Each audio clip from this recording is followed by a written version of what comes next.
অনেক সন্তান আছে দেশে যারা বাবা মার উইশকে হয়তো ফুলফিল করতে পারে না। আমি সেই গর্বিত সন্তান যে আমার বাবা রাতের পর রাত আমার জন্য কান্না করে গেছে, রাতের পর রাত উনি আমার জন্য চোখের পানি ফেলেছে এবং উনি আমাকে বলে গিয়েছেন এই মাদ্রাসার সাথে সম্পৃক্ত রাখতে, কিয়ামত পর্যন্ত যাতে এই মাদ্রাসা জারি রাখে থাকে, আমার জীবদ্দশায় সেই ব্যবস্থা করে যেতে। আমার কোনো কষ্ট হয় না, কোনোদিন মনে হয় নাই ওভার দ্য ইয়ার আপনি মানুষের সাথে ভালো ব্যবহার করতে করতে এক সময় দেখবেন মানুষ আপনাকে বলবে যে না এই লোকটা ভালো ছিল, কিংবা এই লোকটা ভালো মানুষ, এই লোকটার কাছে গেলে আপনি সৎ পরামর্শ পাবেন। একজন ছাত্র তার সিনার মধ্যে কোরআন ধারণ করবে, তাকে আমরা কোরআনে হাফেজ বানিয়ে দিব, দ্যাটস ইট। আপনি এই পর্যন্তই থাকেন, এর চেয়ে বড় কিছু দায়িত্ব আমরা কি নিতে পারবো? আমি বিদেশে থাকি। দেখেন এই পৃথিবীতে মানুষ, আমরা যারা সমাজবদ্ধভাবে বাস করি, এই সমাজের মানুষের কাছে প্রত্যেকটা মানুষ সম্পর্কে একটা কনসেপ্ট তৈরি হয়। এটা ওভার দ্য ইয়ার, এটা একদিনে হয় না। আপনি যখন এই সমাজের মানুষের সাথে দীর্ঘদিন, আমি 31 বছর বাইরে থাকি, কিন্তু আমি 2-4 মাস পর পরই দেশে আসি।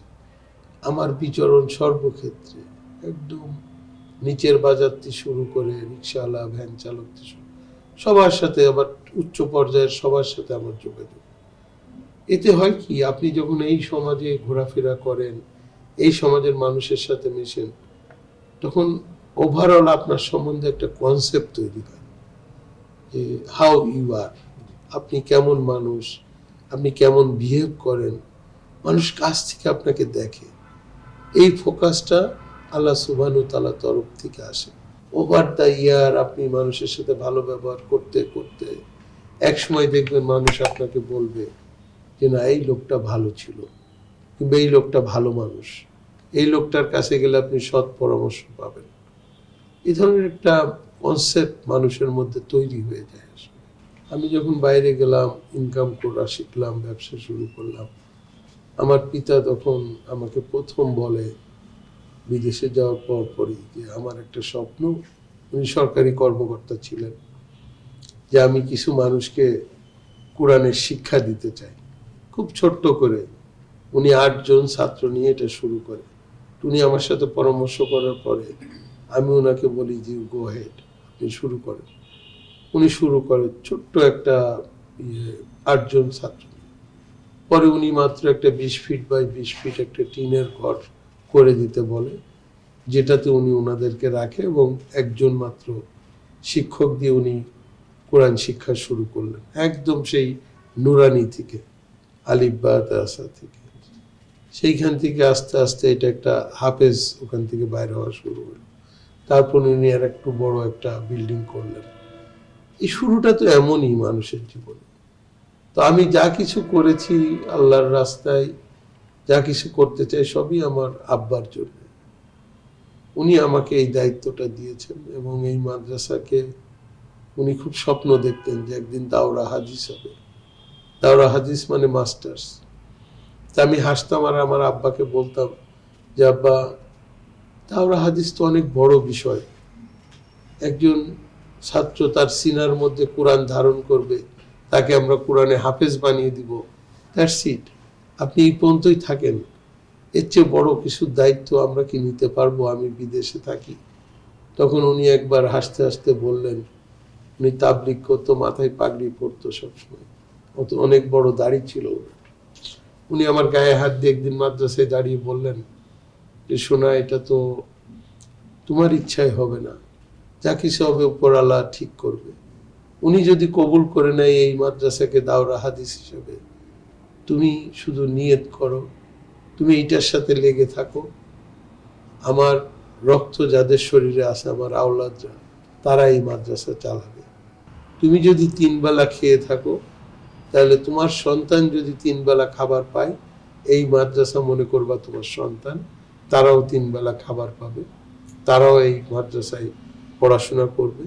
তোমার সন্তান যেন ভালো ভালো শিক্ষক দিয়ে তুমি পড়াও, এই ছাত্রদেরকেও তোমাকে ভালো ভালো শিক্ষক ফাইন্ড আউট করে তাদেরকে নিয়োগ দিতে হবে। খুলনা বিভাগের মধ্যে অন্যতম মাদ্রাসা, এবারও 18 জন ছাত্র স্ট্যান্ড করেছে। আমাদের শিক্ষকরা শ্রেষ্ঠ ইমাম হয়েছে। আমাদের শিক্ষকরা এমনভাবে পড়াশোনা করান, যাদের কাজ শুধু পড়াশোনা করানো, তারা শুধু পড়াশোনাই করাবে। তাদের কোনো বেতন নিয়ে, টাকা পয়সা নিয়ে কোনো ফিকির করতে হয় না। We do not have any receive book. কেউ যদি উইলিংলি আমাদের মাদ্রাসায় সাহায্য করে তাহলে আমরা নিব। আমাদের শিক্ষকরা রসিদ বই হাতে করে কারো কাছে টাকা তুলবে না। তো আলহামদুলিল্লাহ, কিভাবে যে চলে, আপনি যদি আমাকে জিজ্ঞেস করেন যে আপনার এই মাদ্রাসা কিভাবে চলে, আমি কিন্তু বলতে পারবো না। কিন্তু কোনো অভাব নাই, মাদ্রাসায় যা দরকার চলতেছে। আমার কাছে যখন ওনারা বলে টাকা দরকার, আমি কিভাবে দিয়ে দিচ্ছি আমি নিজেও জানি না। আমি কোনোদিন এই মাদ্রাসাকে বার্ডেন মনে করি না, কারণ আমার আব্বা আমার হাতের উপরে মারা গেছেন 2010-এ। উনি আমাকে দায়িত্ব দিয়ে গেছেন, এই মাদ্রাসা তোমার চালাতে হবে, এই মাদ্রাসা থেকেই তোমার সমস্ত কিছু হবে। তো আমি ওনার নির্দেশ ফলো করে এই মাদ্রাসা চালাচ্ছি। আল্লাহ সুবহানাহু ওয়া তাআলা আমাদেরকে অনেক ভালো রেখেছে।